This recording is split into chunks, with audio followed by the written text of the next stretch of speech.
Some of you guys requested an update on the compost pile inside the greenhouse, and I thought I would give that to you, including a little update on the deep bedding, the deep litter system. Stay tuned for that.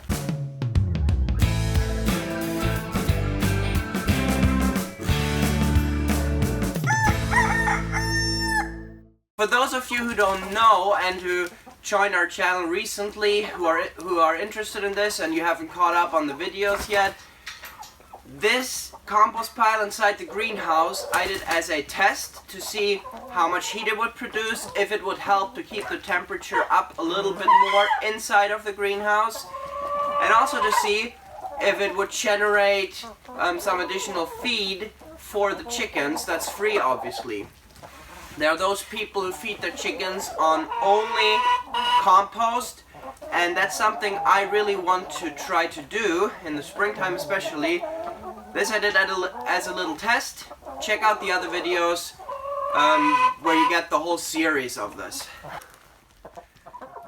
So as you can see, this pile has really gotten spread out a lot. The chickens have kicked it a lot. But I made a video where I talk about the ingredients of a chicken compost. And this is just further proof that the hay and stuff, the chickens just have a hard time to really spread that apart.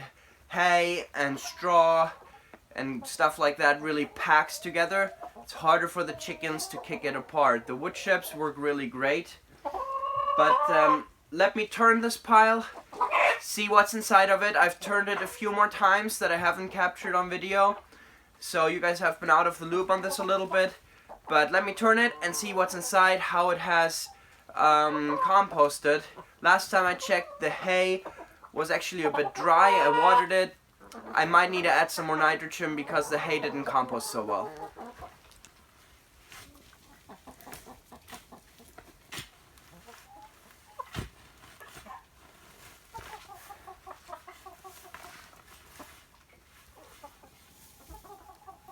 There's definitely a bunch of heat in here. You see the steam rising, but as you can see, this hay here is dry. It's not really wet, so I'm going to put that aside so I can water it down later.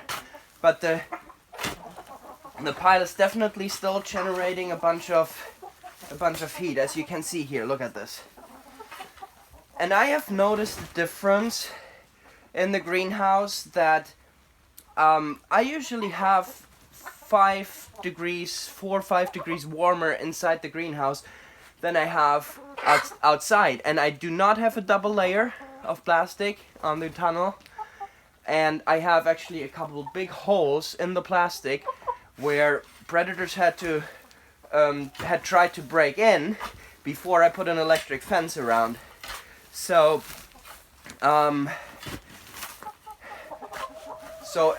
I think this greenhouse definitely helps to keep the air up when it gets really cold, obviously, and I was aware of that. It doesn't get warm enough. So I'm going to spread this compost pile apart all the way right now, just so I can get to the dry hay on the bottom and really wet it down and add some nitrogen to it. But you see the heat that it has generated here. It has actually burned really nicely inside here. This is much better than last time, and I believe that it's due to me adding a bunch more water to it. Every morning I actually empty the ducks' old water to this pile, which I believe has really helped this process. Especially the wood chips need a lot of water.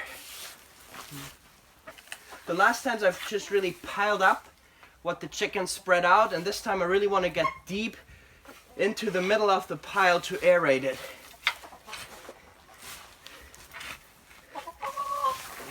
Here I'm coming actually to the dry hay. You see this?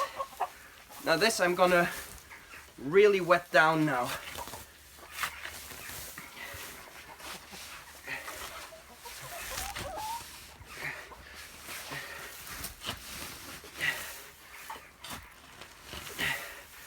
Yeah, I think hot here. Really hot actually, it's amazing. Okay, so one thing that I can tell you that I did wrong when I built this pile, you can see the video where I do this, is that I put the dry hay on the bottom. I didn't water it down, and I did not add nitrogen directly on the hay, and I think that made a big difference. What really brought up the heat in the pile right away was old and wet straw, and the cow manure I mixed into that. That really started burning and produced some good heat. But the hay here, if this was been watered down and mixed with some cow manure, it would really be much further right now.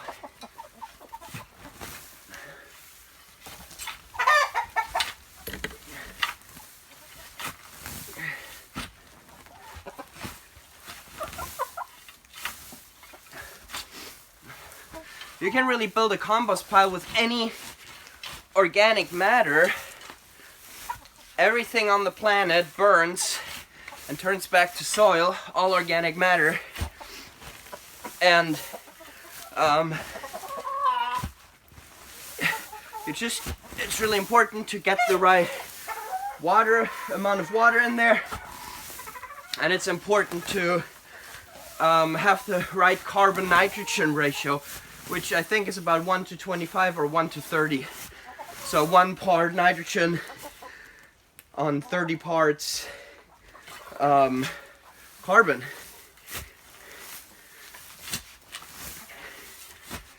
And you can see online, there are these tables and charts where you can really see which materials have which ratio. Horse manure, for example, has almost the perfect ratio. It's 1 to 25 to compost just by itself. Okay, now I want to show you guys this. Now I'm coming down to the original layer of the deep bedding where I put the hay on top. Now you can see there's a lot of stuff that has grown here, but the deep wetting is completely and entirely dry here. The water that I dump on this pile stays up on top, hasn't sunk down all the way, and there's no nitrogen in this deep bedding, which would have been here originally for the chickens to just kick around. Do you guys see the steam inside the greenhouse? The whole greenhouse is full of steam from this pile. It's crazy. It's like fog. It's insane. It's ventilated a bit, but just now there was so much steam released. It's labor intensive to haul in cow manure into this greenhouse right now, with all the wiring, keeping in the chicken and the netting. What I want to do is I'm going to put the hay in the middle. I'm going to put the roosts that I can move. They're movable. I'm going to put them over and have the chickens add their manure on that hay overnight, heavily manuring that. Going to water it down again, and then I'm going to pile that up on top. I believe that should really help this whole thing. Going to take this dry hay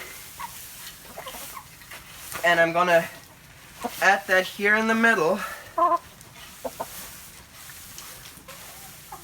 And chicken manure is just very powerful stuff. Very powerful stuff. So when I water this down now, it takes a while for the hay to really suck up this moisture, and a bunch of it will run down into the deep bedding, which will be just fine, because the wood chips on the bottom, they will also get much better, a much better composting process, and they will produce heat once they get wet.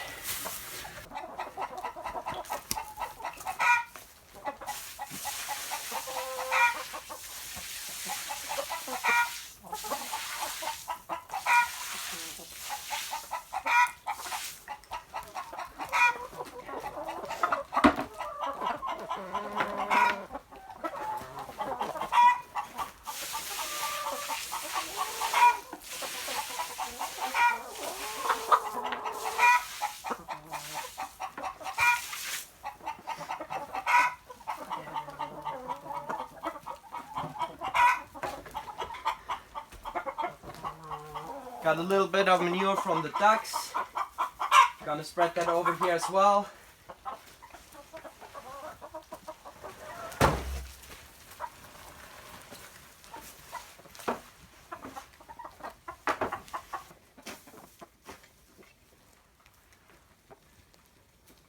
Okay. We'll see how this turns out. Now let me give you a little update here on the deep bedding. We put 30 to 40 centimeters over a foot deep of sawdust and wood chips in the greenhouse before the chickens come in here, and then they kick it and manure and mix the manure in there all winter long. In the spring, this is supposed to be compost. Now they have been in here for 2.5 months. So let's take a look.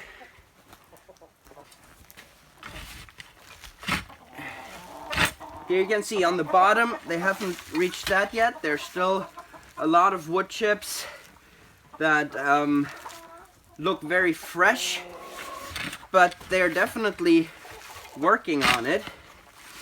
And I had hoped that they would be much further than this already.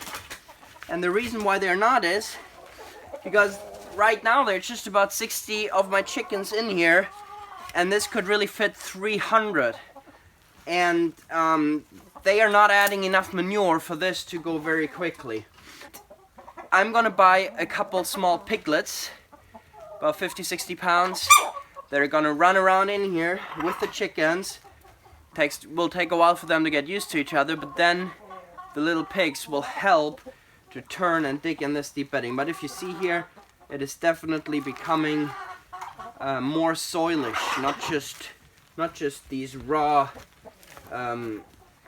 wood chips. They're starting to get more moist and breaking down. I just want to speed up the aerating process. I'm gonna add more chickens to this to get more manure into this. Okay guys, thank you for watching. I will pile this up tomorrow. I might let that be part of a short video, and I might make a video about me preparing this place for the pigs. But I hope you enjoyed this video, and I'm really curious to see if this hay will compost better, and just follow this whole process. So now in the winter time there haven't really been much insects. It's probably also because there's 30 or 40 centimeters of dry, non-composted deep bedding under this pile, which prevents worms and insects to come in from the bottom. So that's also to consider. But this was an interesting project. It's still going on, and stay tuned to follow it. Thank you for watching. Bye bye.